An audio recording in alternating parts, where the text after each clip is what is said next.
Hey, what's going on, everybody? David Noe with Speak Easy HR. I have a special guest with me today that I think a lot of people that don't know Brock's story will leave this conversation and hearing his story and just be empowered, be inspired, be motivated in whatever, part of your life that might need that. So, Brock, welcome in, man. How's it going? It's going well. I've been very busy, but it's been all good stuff. So I'm happy to make time to be here with you. Yeah, I really appreciate your time, and I know since you released this book that we'll get into a little bit, I'm sure life has been even more crazy. Um, since you've decided to share your story and really keep the message since you had this life-changing situation back then. So we'll get into that a little bit, but obviously have a few household items that I want to get to. We are streaming live on YouTube, LinkedIn, and actually Facebook. I have it on my Facebook account, so I know Michigan fans out there, you wearing the Michigan gear, I'm sure are very happy today after the win on Saturday, which it was your birthday Saturday, right? Yes, it was. So you had a nice birthday gift, and you were there, right? You were at the big house. I was. I had great seats that my friend Sue connected me with, and I absolutely loved it. I didn't know what to think going in, but I knew it was going to be a huge test for the Wolverines, and very happy with the conclusion. Yeah, it looked kind of weird on CBS. I'm not used to this yet with CBS and USC and the Big Ten being all different now, and it's exciting. A lot in college football is changing, and that's kind of how you and I connected back years ago through mutual friends, and we met at a tailgate. You were with our friend John in Ann Arbor, and that was after some of the treatment, therapy, and everything that you've gone through since the tragic accident that you went through. So it's been great to connect with you again, Brock, and hopefully you had a great birthday weekend, especially with the Michigan victory. So it's funny because people that are Michigan fans and Ohio State fans have really had an interesting last few years. Obviously, it's been better on the Michigan side. So I do want to just quickly say something about your story. So this story of what you went through, it's just a testament to redefining the impossible. After your devastating accident left you with just a 1% chance of ever walking again, you define the odds and now really embody the spirit of hope, resilience. And so people that are watching, I do want you to comment where you're watching. You can send a message in the chat. It is open. I can see them. And if you have a question for Brock, certainly put them in the comment section or after. It will be, on demand on various podcast platforms. So, before we get into it, I do have a couple of things to bring up. Anybody watching or Brock, do you have a Porky payroll process? Is your current provider hogging your time or money? It might be time to talk to payroll partners. Our team is dedicated to small and large businesses that might need some payroll and HR technology assistance. So we are sponsored by Payroll Partners. If you are going to the Ohio SHRM conference this week in Sandusky, which is up, I think, near your neck of the woods, Brock, this is going to be our newest animal at the booth that we have for the Porky payroll process. So if you are going to the SHRM conference in Sandusky, Ohio, be sure to stop by and meet our team. So, Brock, I sent you the list of questions for the world famous envelope icebreaker game. Yeah. And there are some really fun ones in here. So I will let you think of a number 1 through 15 that you think is going to give you a good chance of a good question. They're all good questions, but I think I'll go with 3. 3. 3. No one's picked 3 yet, so good. I don't even remember what's in here. So I do not either. All right. What was your first job that you earned a paycheck with taxes deducted? Oh, that's a very good question. It's kind of funny. I mean, it's nice you put the caveat that taxes deducted. Yeah, right. I think when I was about 10, I got this big package in the mail, and I was really excited. And it was from a shoe company. They wanted me to sell shoes for them, and I did. I started selling these shoes out of a magazine just for the heck of it. I don't know how my name got sent this or why, but didn't do real well in the shoe sales bracket. But it was fun to to have a job. But I really, my first job that I had a paycheck and taxes deducted was working for my grandfather on my mom's side. My grandpa and grandma had a concrete company, which is what I do now. But probably I would say when I was maybe 14, 15, I started to go in and do simple things. I think usually office tasks, but I love to get outside and get dirty and get my boots out there and run the equipment, see the equipment, the big trucks. But even at that age, that was my first job that I was able to have taxes deducted and learned about all that. I don't remember if I made $6.25 an hour, maybe, I don't know, $7 maybe an hour. But that was one of the great things starting early, like most people with a job, at least when you start young, there's so many other things out there to do. And of course, for me, I didn't realize those jobs that I was doing, I thought I can do those later. Well, after my injury at 23, there's a lot of those jobs that I wouldn't be able to go back and do now. I mean, there's ways for me to do that. And I still run equipment and do different things, but I wouldn't be able to run a truck over the road every day back and forth. And so I got to learn those things when I was young. And so it's something I value a lot now because it's not something I can, ever get back as that experience. But I always loved it. And so I've never left. Right.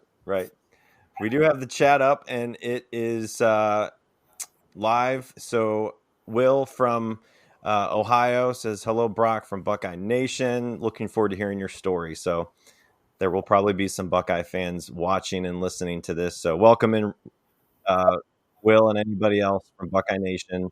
I won't say that very many times. So thank you, Will. I will say that's one of the things I love is I've been blessed with support from all sides. I don't think a lot of people see that. And in my story, I've had people from all over that are supporting what I'm doing and progressing and all those good things. So it's one of those real blessings. And especially when it's something that's very rare when it comes to the maize and blue and scarlet and gray. So yeah.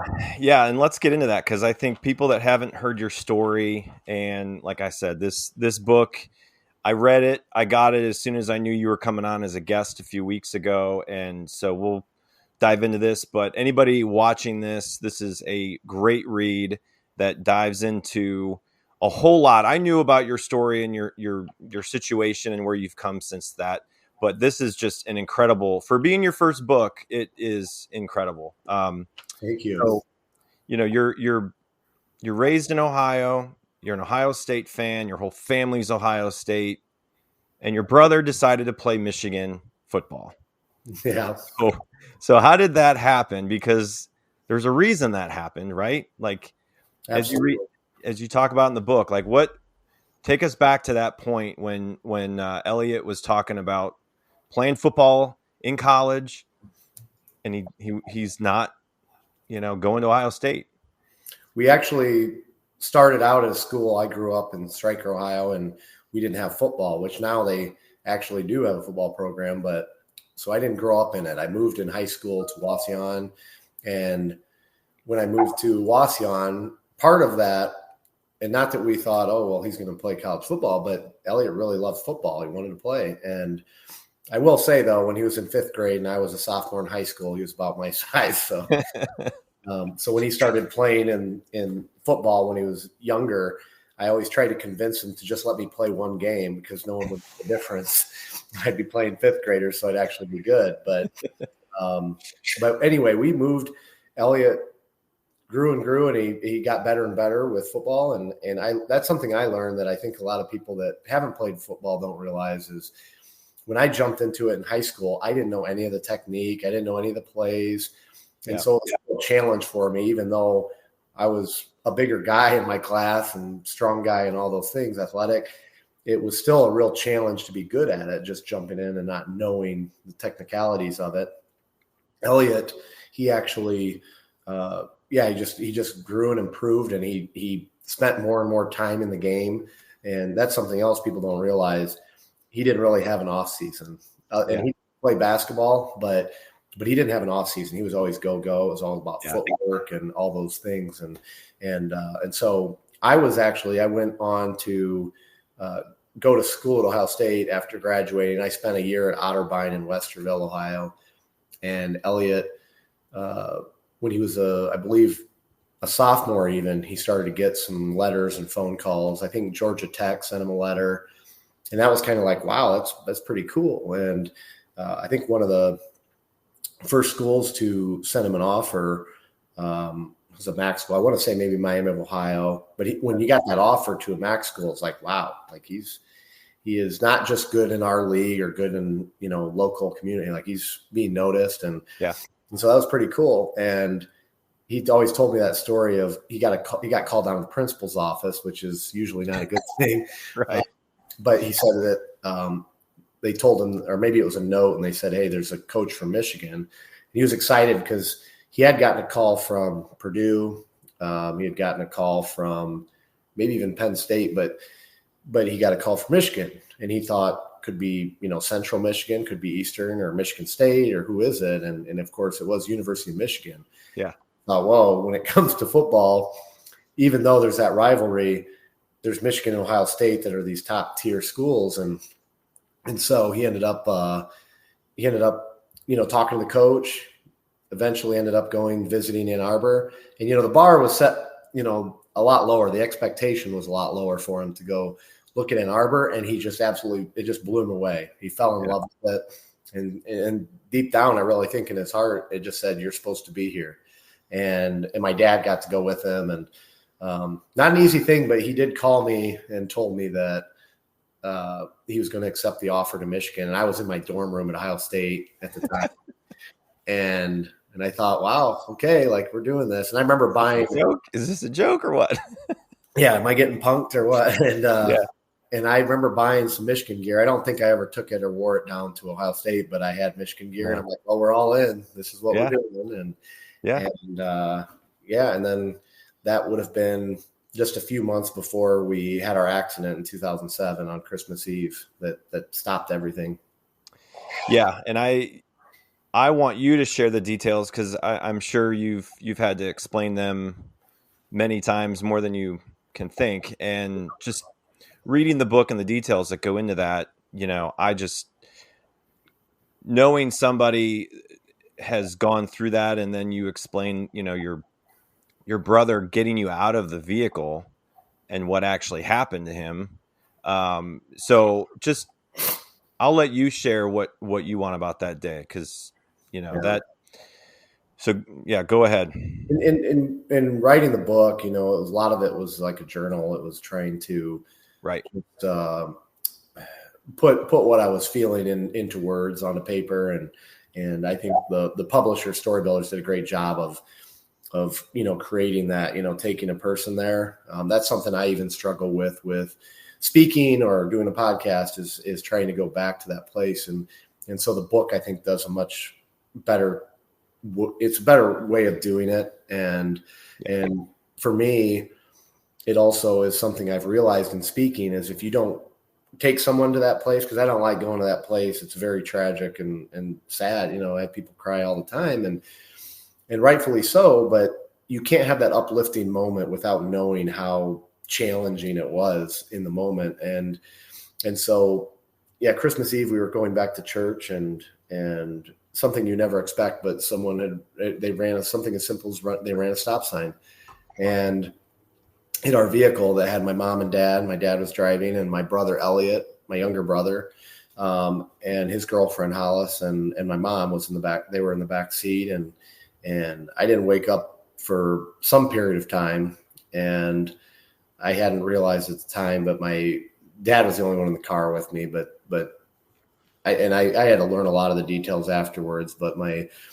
brother, who was a senior at the time, he had tried to move the car that was on its side to get to me to see how I was doing, and he couldn't do that. I had EMS that had to cut me out of the car, And it wasn't until later I was taken to our local hospital, and I was told that our father had passed away. And I think it wasn't until the next day that I realized that Hollis had passed away as well. And I spent about 8.5 hours in surgery Christmas Eve. I woke up Christmas Day and was told that I would never walk again, that even a 1% chance would be more than I should be given. But the surgeon had said everybody wants to have a number.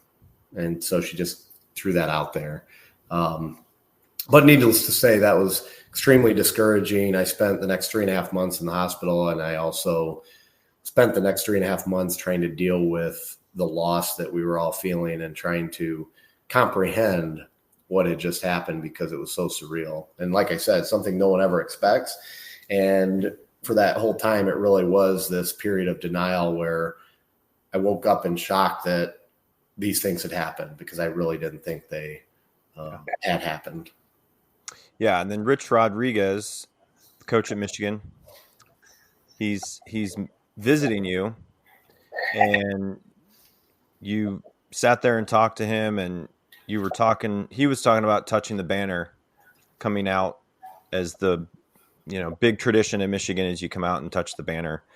And all the players, all the coaches, they know what that's like. And Hi, I'm Stacey Nordwall, host of Toot or Boot, the show that boots burnout culture and calls out corporate nonsense. Each week I talk with bold leaders and good troublemakers who are rewriting the rules of work. We dig into what's broken, what's working, and how to build something better, with a mix of practical advice and humor. If you're ready for a healthier, more human workplace, this is your show. so he was talking to you about that.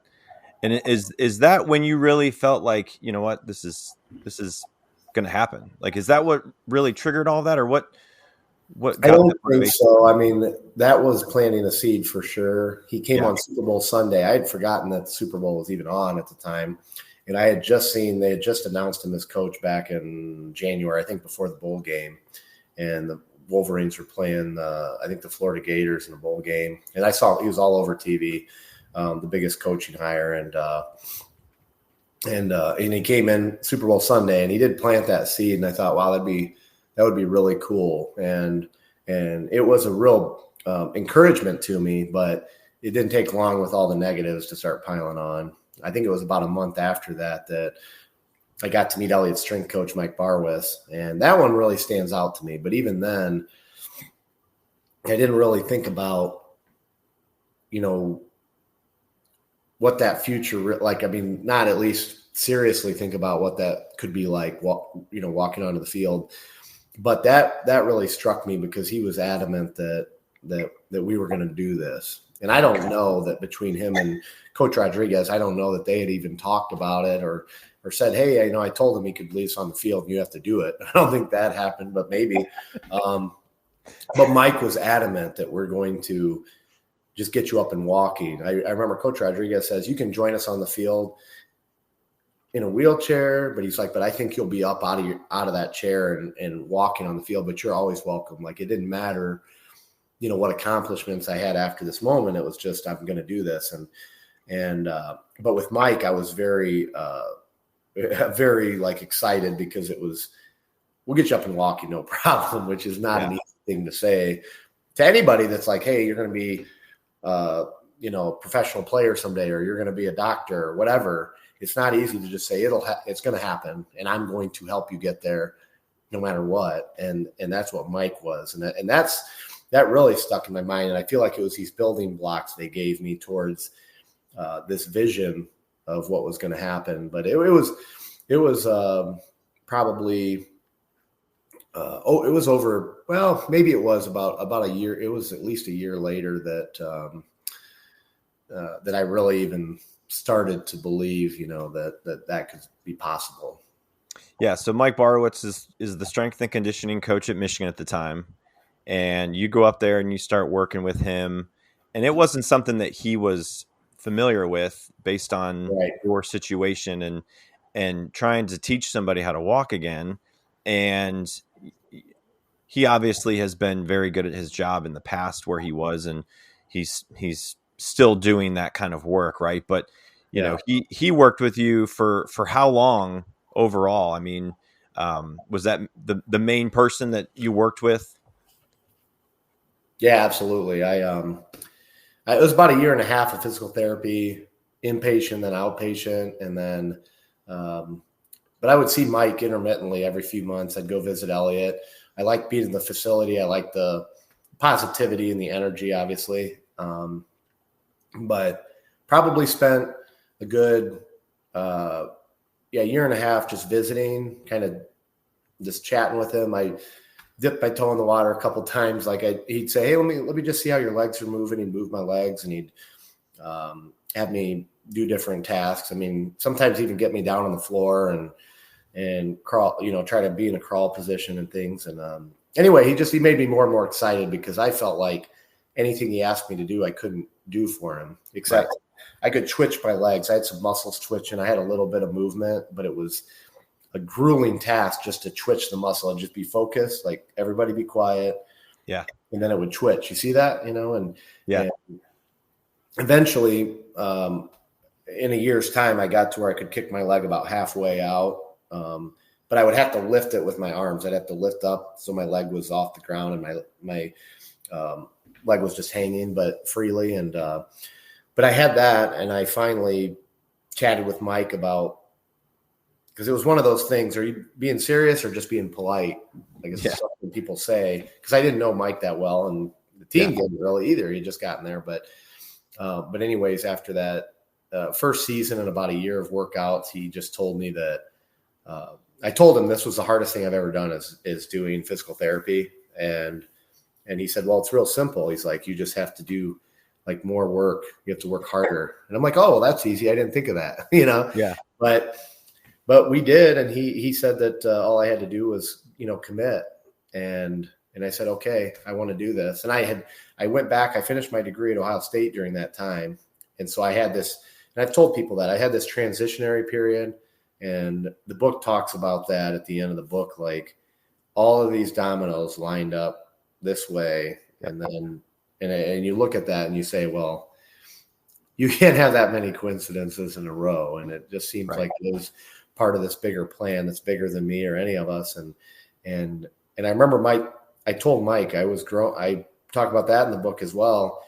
We were taught never, not to quit. Even for me, I tried football a little bit, but I did the whole season. And I remember telling my dad why I probably should just quit the team, basically. Yeah. And he wasn't having it. He's like, "What are you trying to say?" And he's like, "You started the season, you finish it out with the team." And that's what I did. And I told Mike that, and Mike told me, he's like, "You will want to quit." And I'm like, "No, I won't." And probably the first day I wanted to quit. Yeah. The first day might've been the only day I didn't want to quit, but many, many times after that, I wanted to. And he just said, "You have to come back. You have to come back." And I was grateful for that, because I think at that time, and nothing against them, but there were days in the hospital, if I told the nurse that, like, "Hey, I just, puked in this bucket. Do I have to go to physical therapy?" The answer would be no, you don't have to go. Like, you just puked in this bucket. You didn't sleep. I mean, that was most nights. I didn't have any sleep. So it'd be real easy to say, do I have to go down there? Yeah. Because I didn't sleep at all. It's like, you know what? No, you don't. Just rest today. And I didn't have any of that. We were Monday through Friday. I think there were a couple Saturdays as well, but I was up there every day. And like I said, many days I didn't want to be there. And Mike was the guy that didn't cut me that slack, but I had agreed to it at the beginning. I need someone that's not going to cut me slack. So, yeah. And one thing that stood out to me, Brock, when you were talking about, I think you were at a hockey game and it was the national anthem, and there's a picture of you in the book, in a wheelchair, surrounded by, folks there, and you couldn't stand for the national anthem. And that struck me so hard because, hearing what you had to go through to get to where you are and going through this, these are just a couple of the pictures from when you went out on Michigan's field to, touch the banner.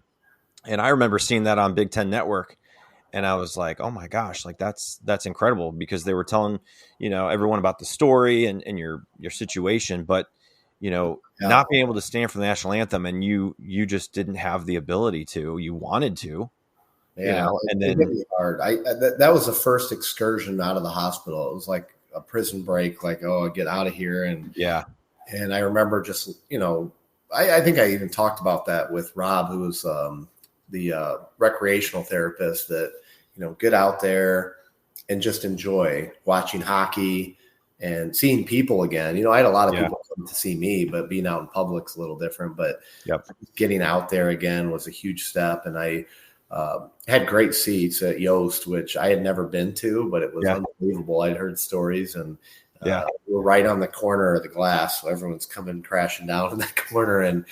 But I just was in the moment, enjoying my evening, which is basically my personality, just being joyful. And when they asked to rise to the national anthem, I just lost it, because I wasn't thinking about any of that, and it just hit me. It was like, man, because it was something I hadn't even thought about, and something at the hospital that, I didn't play the national anthem, and it just hit me so hard, and is a thing to deal with. Like, here's, your life now, and you have to manage it and figure things out as you go. But it wasn't certainly that, like you said, I wanted to stand for it and I couldn't. But it was just realizing that I couldn't suddenly. And again, just like with the accident, having to come to terms with what happened in the accident, it's like one of those moments, boom, bottled up. You have to cope with not being able to stand for that, and how, moving forward, that's going to work. So, yeah.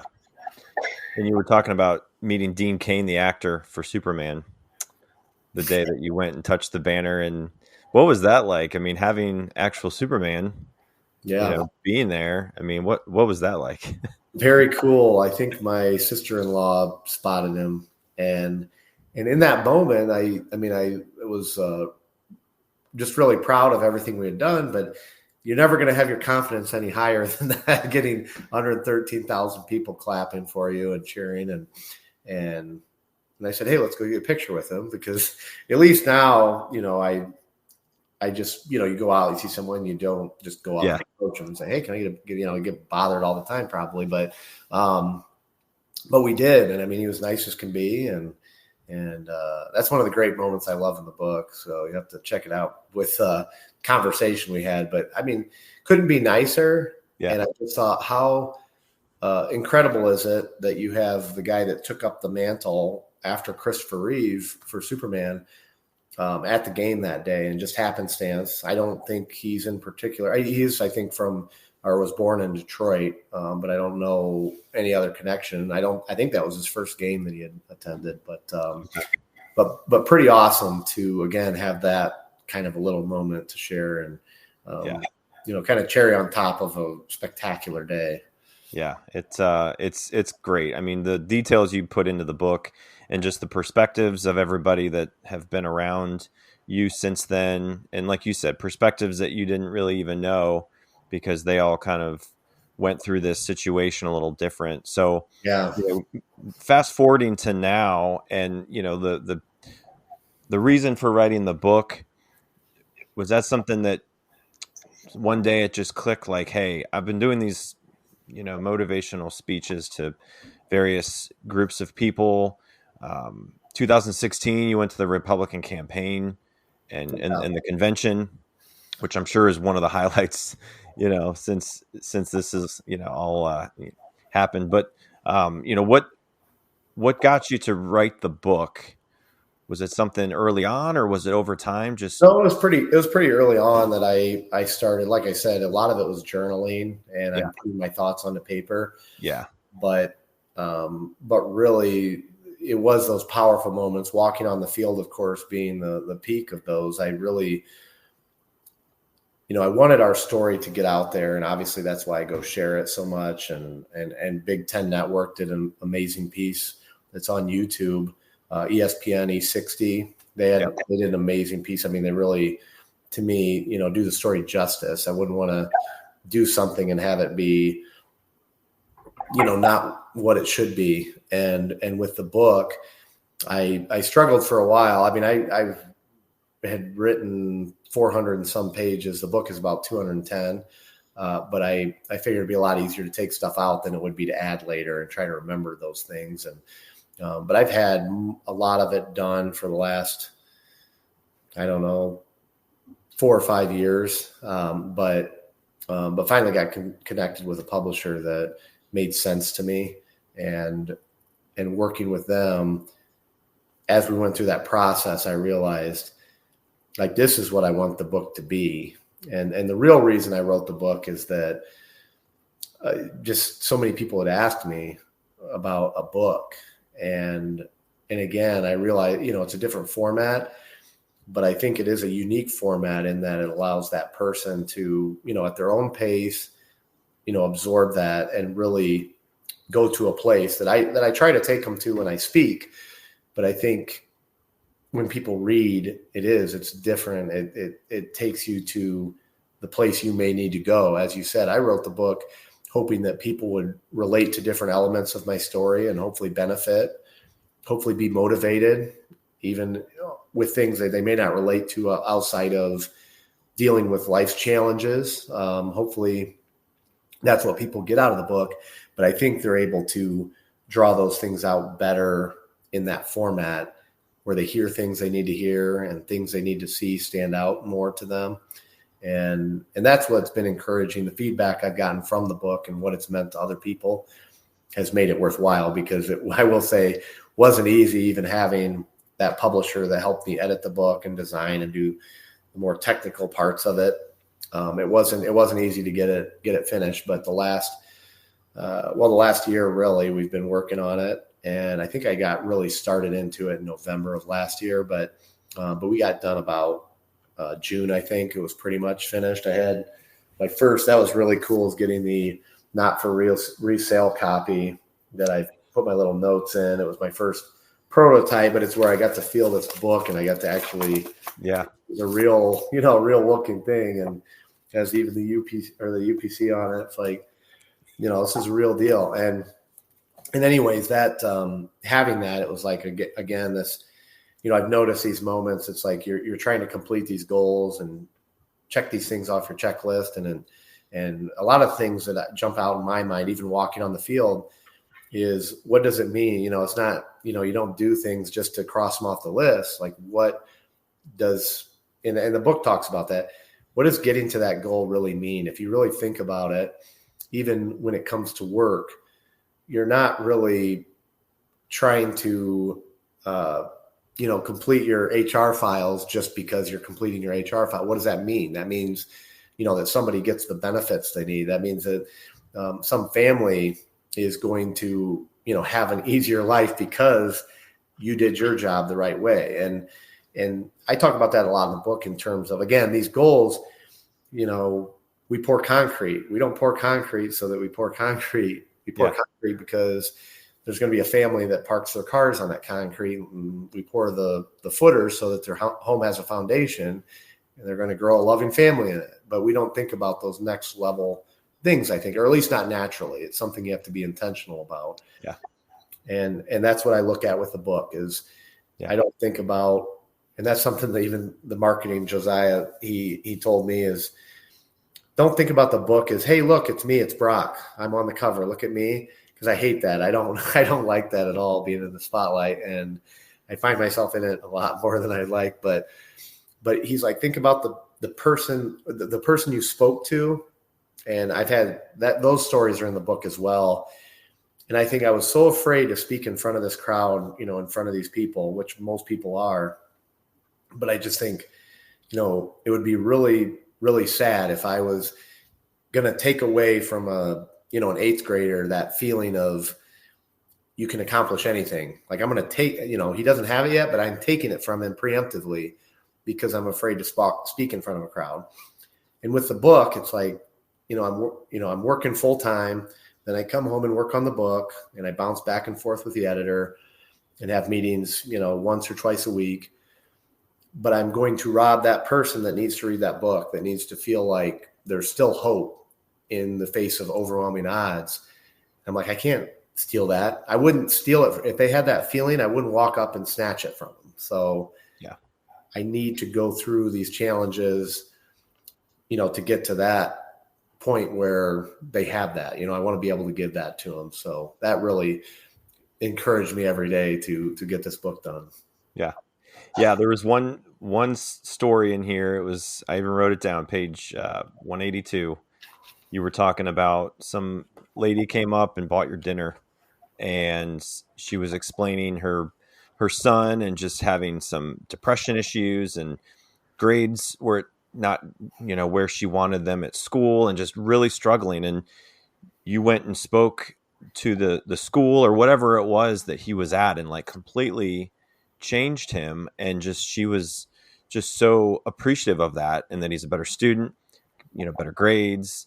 So I mean, what's really the message when you go to a high school or grade school? What's kind of the one thing that you really try to let those kids know? Because there are a lot of kids dealing with depression and anxiety. And is there like a message that you try to let them know? There's a lot. And that story in particular was incredible because as I remember, it was 1 year to the day since I spoke. And what stands out to me, and maybe it is part of going through tragedy and difficult times, but I mean, I see a reflection of my younger self, in that kid, or even an adult. Like I'll see my future self and I'll see that reflection, which I guess is really having empathy for that. But that one really struck me. And I think that might've been the most powerful as I started speaking. I think that was back in 2015. But as I looked at that story, it really stood out to me as like, just went, hit me like, wow, like that is powerful. And it also hit me that, I'm kind of chasing, like, I want to feel that again. Cause that's more rewarding than any amount of money or any, thing that's out there. Like, how do I, get that feeling again? And I want to, reach more people. And so when I do speak to schools, a lot of times I try to fit it in with, what that school needs, because I feel like each time I like to, it's always nice if I am able to have a conversation with the principal, like on what's happening, what's happening in the school culture, and sometimes unfortunately is that there's been this cloud hanging over because of someone being sick or someone losing a family member. I remember speaking to a Fellowship of Christian Athlete group, and a girl asked me, what did I do when I really realized that my father had passed away? And we're like, what do you do? And I remember answering it the best I could. And one of the things I had told her was that, my brothers and I, we smile and laugh a lot more when we think of my dad instead of cry, because of the good times we had. And they had told me afterwards that her father had passed away recently. And that made me think, wow. I mean, I come here a lot of times voluntarily. I answer questions and talk to kids, which, I love being able to. When I was growing up, I think a lot of us like the thought of being a teacher, but it is to have that impact. And I'm blessed to be able to have that. And that made me really think, though, that, the words you use, what impact will that have? And again, these are lessons in the book, but they're lessons that I carry with me every day for work. Like, what words am I going to use? And how is an employee, my coworker, how are they going to react to the type of words I use? And are they negative? Are they positive? And so I go into high schools the same way and it's funny, I have realized I'm a lot more intimidated and a lot more fearful speaking to younger groups than older groups, because now maybe it is because I relate more now to older groups. I just had my birthday and technically over the hill. Like, I'm an old generation now, but kids, you have, keep their attention. And so a lot of it when I speak to kids is keeping their attention. Yeah. And I have been blessed with that as well, because a lot of times they say, we can't keep their attention for 5 minutes. We don't know how you did that. It's not because I talk like Barwis, although I have tried that out. I'm like, all right, kids, we're going to do this, then they pay attention. Yeah. But, I really do just try to share stories and drop that in with, humor, but really just try to get across to them the massive amounts of opportunity they have. And also, I don't know if it is the culture or what it is, but there is, an invasive amount of fear of failure and avoidance of failure. And I try to get that across to them that I can't tell you how many times I've fallen in the last decade, or at least since working with Mike, so even more than 10 years, thousands of times easily. And that was one of the things early on. He said, you have to learn to fall because you're going to fall. And we're not going to stand here and say you're not going to fall. If you're going to try to walk and you can't, you're going to fall. So you just need to get good at it. And so that's something really with schools I try to get across, that no, you don't want to get an F on your test. But if you're going to go try to do a sport, if you're going to go try a new, foreign language class or speaking in front of a crowd, now's the time to fail. Like the level of punishment is very low as long as you are putting your effort forward. And then that's another big one too, is that I always prided myself on being the 110% guy. Like I'm giving 110%. And now I look back and realize I probably was in that 75, 80% range. But until Mike got his hands on me, it's like, oh, that's what 100% is. That is, the mathematical equivalent of 100% is what I'm doing, in the Michigan gym.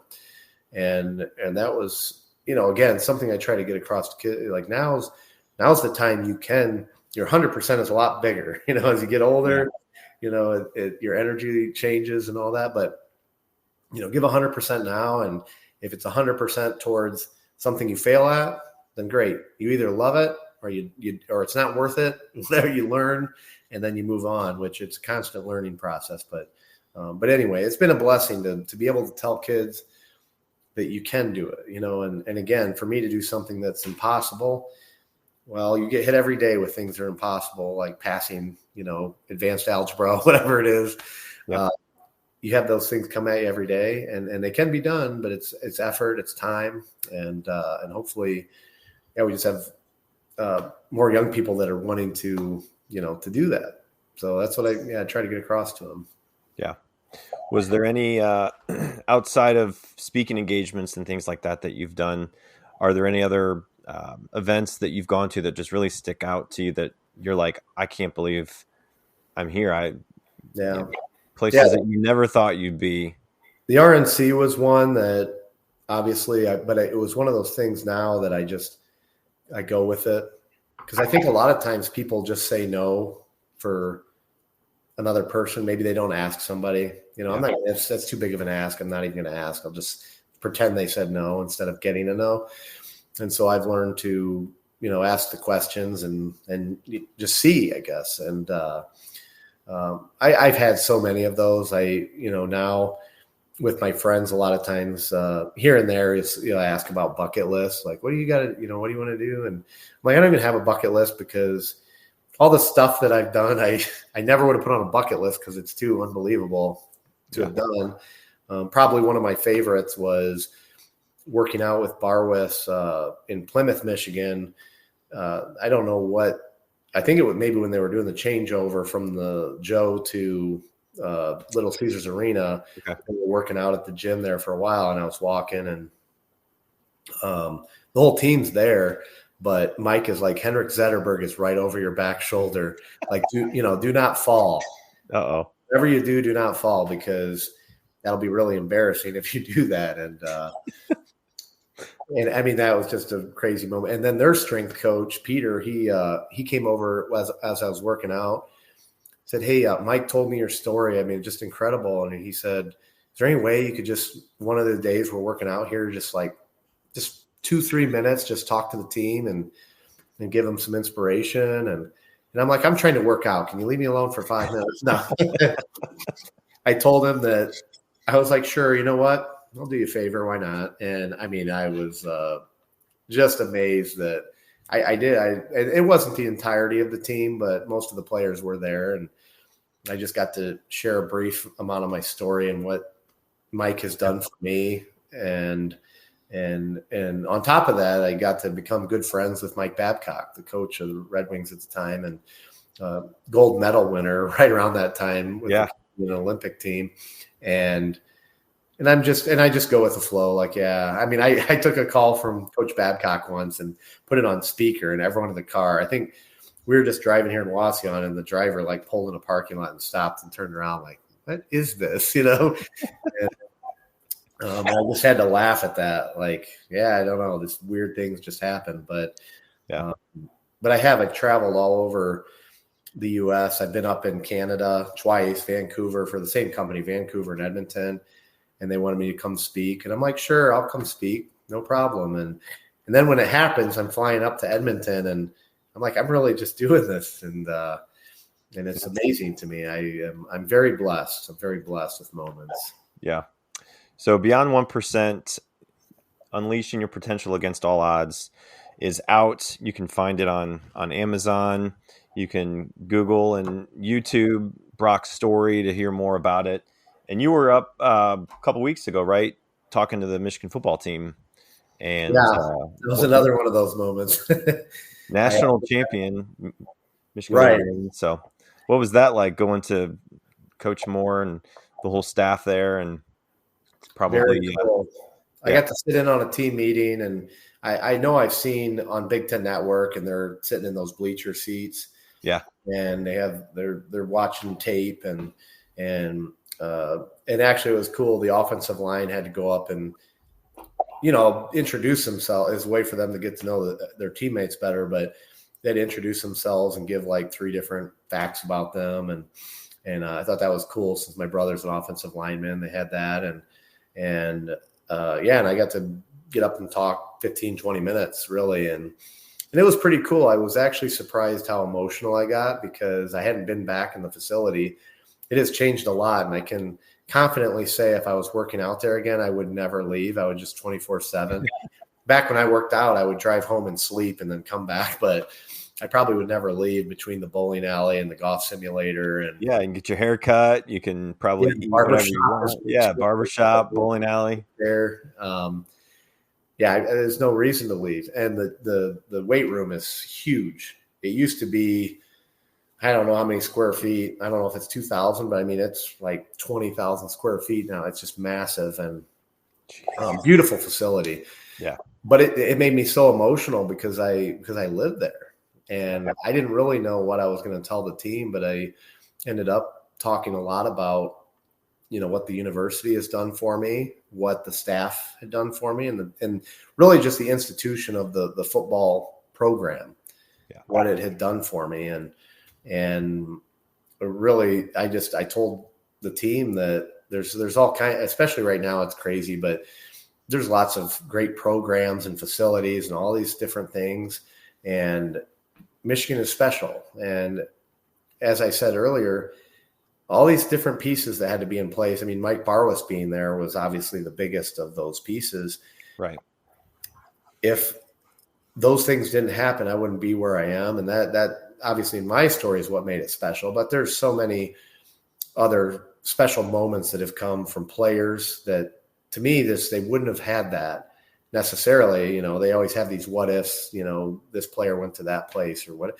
You don't know, even though they are great, they might not have been great in a different place. And that's how I look at it. I think that there may have been some other alternative universe where I work out at Ohio State, but I don't know that I'm up and walking again. I don't know that anybody would have put in the time. For Mike, I think it was probably at least 50% of my time at the gym, if not 75% that I was with him. But then he would give me to one of the interns and say, here, learn something today. and try to figure me out. And, I kind of said these guys are all working on these Ferraris basically and Lamborghinis, Corvettes, and then they work on me. And I'm like the old beater. This is how you learn. You work with this old beater. And we did. I mean, it was fascinating, even with interns that would have been learning about something with the body. And then they do some weird workout. And sometimes Mike would laugh, like, why would you have them do this? But a lot of the time it was, using rubber bands and different. And it's like, hey, that's actually really good for muscle memory or whatever it is. Like that actually is good. Like make it. And a lot of it was making my body do different things and seeing how it would react, which usually it wouldn't react at all. But sometimes we'd have that reaction. And and it'd be like a spark, and almost all the time it was Mike that came up with that spark, but that was pretty cool. And so I just, what was heartbreaking to me was that Dave that invited me to come speak, he reminded me that these players, when I walked on the field, were probably like 4 or 5 years old when that happened. Yeah. Like, oh man. Yeah. They don't know the story. Yeah. It definitely hits you when you see college students and college athletes, and you're like, wow, I'm twice their age almost, you know? Yeah. So it really hits you, I'm sure, when you think about that. But no, I think you've impacted and inspired more people than you can ever count and think about, because you just hear about the ones that really do take the time to actually, tell you about it. And people reading the book, you're probably going to hear from people here and there, but the amount of people that read your book and get some inspiration and motivation out of it, like me, because like I said, I met you before I knew about your story. I've kept in touch just through social media, and we have mutual friends. And so that really, I've seen your story and I've heard it, but reading it and the details in there, just, it's truly an awesome book. Even people that aren't big readers, it's an easy read, and just, you can go through it at your own pace. And just, like I said, hearing the stories from the other family members and the people that have been involved with it, it's just truly, inspiring to hear. And even though it was a tragic story that I can't even fathom going through myself, just, being a father now, being a parent and having kids, it's mind blowing. And really, to me now, like when you do go to these schools and you go to the different groups, group setting to talk, I think just the more and more that you hear about mental health and just anxiety and depression, and, people that have not even had to go through a tragic incident like yours are still battling things that nobody knows about. And so I know, different companies try to support their staff with services to help with their mental health state, because everybody's battling things that you really don't know about. And so without knowing their story, I really think you can get a lot across to people that, read your book and really see what they feel like could be done in their lives, and take those next steps. Cause you go through it and you talk about just the ways to climb and, set those goals, and really just, you kind of lay it out there for them too. So it's not just your story, it's various exercises and ways to stay committed. So, I mean, again, that I can't say enough that this is probably this year. I mean, I haven't read a ton of books, but this might be at the top of the list for a while. So thank you very much. And I try to make sure that people realize that even if you don't have something that's comparative, I mean, which you can't really compare, but I tell people don't minimize those things, because there really is a challenge. Everyone has that challenge that's bigger than they know what to do with, and it's a mountain to climb. And that's my hope with people, that they take that and say, hey, I can climb my mountain. It doesn't mean you have to just jump it in one leap. You're taking those steps, and you will, you'll get to that peak when you get to that peak at different paces. And that it is something for me that I know this is a very unique thing. People have shared with me those challenges, which again, I think is helpful. And not that you have to just share it with a stranger like me, but again, writing the book in itself was very therapeutic for me. And it doesn't mean you have to write it down because it's going to be a book, but putting that on to your computer or writing it or whatever method you want to use, it's very helpful, and I encourage people to do that and to get help with things too, because I have had help from all directions, which again is a complete blessing. But I think that's something that I've noticed too, is that when I ask someone for help, I end up, making another friend, because I think people do want to help, but you get a couple of shutdowns where it's no, like I don't have time for you. So then you close yourself off and you start saying no for people. And I would just encourage people not to do that, because I think there's a lot of people that want to help, but they don't know, like you said, they don't know how to help. unless you ask them. And a lot of the time, as in Mike's case, he's a genius when it comes to enhancing athletic performance. Yep. And that's something I lacked a lot of, athletic performance and knowing how to train and all those nutrition and all those things he's expert in. And it wasn't easy for him. It took a lot of time, but the method was easy for him. And he also had, again, interns that, hey, you're going to get more benefit working with this guy than you will with this guy that's going pro. So work with him. And so he had an abundant, he had assets and resources that I didn't have. And I think people that do have those, they would like to help in the right way, so if you ask the right way, you can get help. And so I'd encourage people to do that. And thank you for the feedback on the book as well. That's really what I've wanted it to be, is to take people to that place and leave them uplifted and going in the direction they want to go. Yeah. Well, you're doing a great job at it. So I appreciate you doing that, writing that book over the years. And you can check his book out. You can go to his website, brockmueller.com. And Will, thanks for the nice note. So appreciate you tuning in. And, anybody else that is watching, you can go onto Amazon, which is, probably where most people go these days to buy books still. But, check out Brock's book. And, again, thanks for your time, Brock. I know you're super busy, so I appreciate you jumping on. And go Blue. That's Go Blue for sure. It's going to be another fun season. But obviously your story with your past and the Ohio State fan base and Ohio,